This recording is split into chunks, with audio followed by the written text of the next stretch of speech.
Hello, I am in the week 2 folder.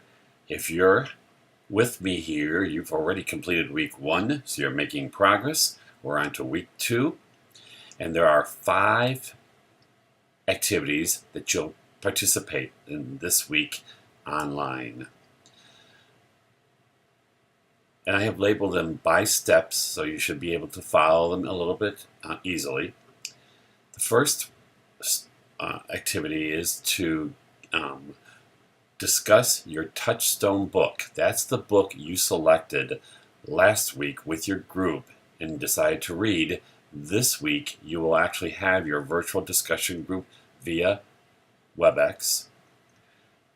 You'll get together. One person will be the leader. You need to designate who that will be, and each time that you have a discussion you will have a new leader, and that person will set the time up and how you will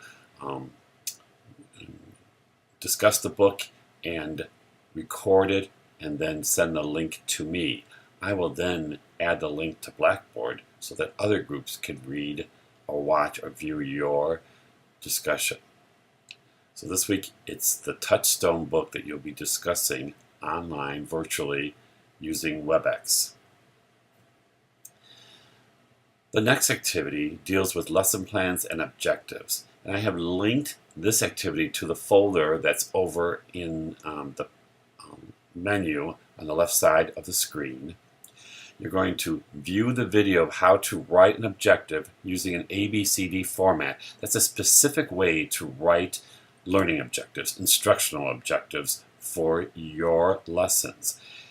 If you've had me before, it's the exact same way we've written them in the past. I want you to review the video, and I want you also to look at some of the additional information about the ABCD format, and then I want you to write one objective.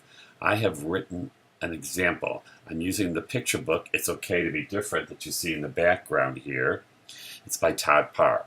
So after I read that book, I might use as an activity is for the students to create a visual, a poster, a picture, a way that they're different from each other after reading the book.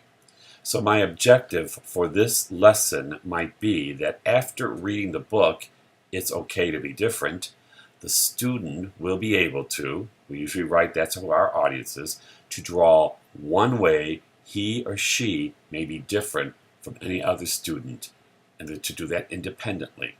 So A is the student will be able to, that's my audience. B is the behavior, it's usually observable and measurable. They can draw. Can we measure it? Well, we can actually see the picture after it's done. So I would say it would be measurable, that you would be able to encourage students to add more if they needed to their picture, color it. They might want to write a caption for the picture, depending on the age.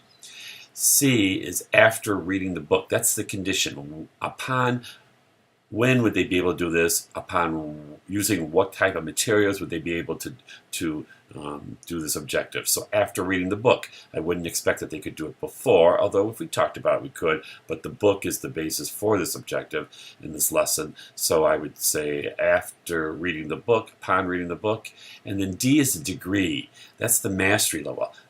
How will I know if they've mastered the lesson or the concept that I'm trying to teach? Well, I'm using the degree of independently. I want them to work by themselves. If I have to spur them on, if I have to give them some ideas, maybe they won't be working independently, but if they get some ideas and then go off and work independently and find something that in a way that they're different, then perhaps they have mastered this lesson. So that's the 4 parts to an objective. There's more information in that folder, so if I click on this folder, here is a very short video for you to watch. Here is an article about using the ABCD model format for writing objectives. These are action verbs, and you want to use action rather than state of being. You don't want to use is or are. You don't want to use the word understand. You need words that you can actually observe and measure. Sometimes objectives end with a degree of with 80%, or students will answer 5 out of 10 questions All right, and you can write your degree that way as well. But this is information about your objective, and you are to write one objective and submit it in your Dropbox for week 2. The third activity, this week we'll be looking at the artistic quality of picture books. That's what Chapter 3 is all about. So read Chapter 3 of our textbook, and then you're going to use this worksheet that I have attached right here about the artistic quality of the picture book. On the worksheet, there's spaces for 3 different books. You only need to look at the artistic quality of one book. That's Don't Let the Pigeon Drive the School Bus by Mo Willems. I have provided a read aloud of that book here so you can see the actual pictures, but the textbook talks a lot about that book, and there's a lot of information about the artistic quality and just the picture book quality of that book in Chapter 3. So you can use the video and the information from the chapter, and you're to complete the worksheet that's attached to the item. If you have another picture book and you'd like to add a second one for comparison, then I will give you extra credit. I haven't talked about that, but I love to give extra credit, and I will give you extra credit if I feel you've gone above and beyond my expectations for any of the activities or assignments that we have. Then I will give you extra credit during the semester. So here is the video for Don't Let the Pigeon Drive the Bus. We're also talking about Children's Literature Awards this week and why they matter. And here's an article that talks about all of the awards that are given for children's literature.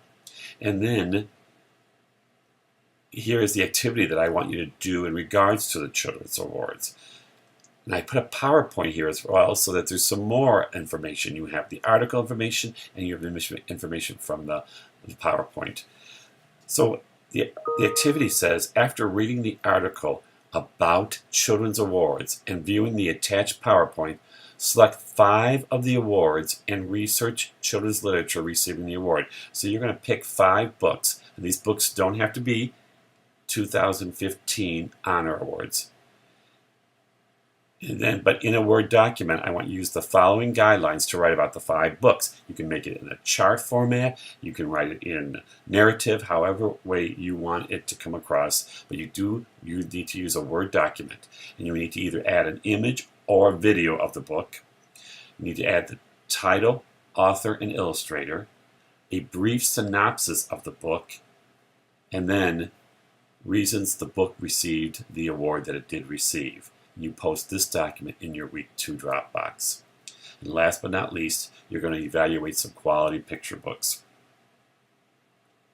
So I want you to view the video on evaluating quality picture books, and then I want you to locate any picture book. If you want to use Don't Let the Pigeon Drive the Bus, that's fine, but I would prefer you to find another picture book online, and you can either find an ebook or you can actually have a book and take some pictures of a video book that you have, of a picture book that you have, and then you're going to create a 1-page document with the following information to evaluate that picture book. Again, you're going to have the image of the book or a video of the book. You're going to have the title, author, illustrator, and then you're going to select the criteria from either the video that you watched or from the information from the textbook, and you're going to tell me whether that book that you selected does or does not meet the criteria and why. Okay, so make sure you add the why piece too, the reasons why if it's a great picture book based on the criteria that you have determined from the video and from the chapter, then you will write about it being a great quality picture book. If it's not, you're going to tell about why it's not, why you don't think it is.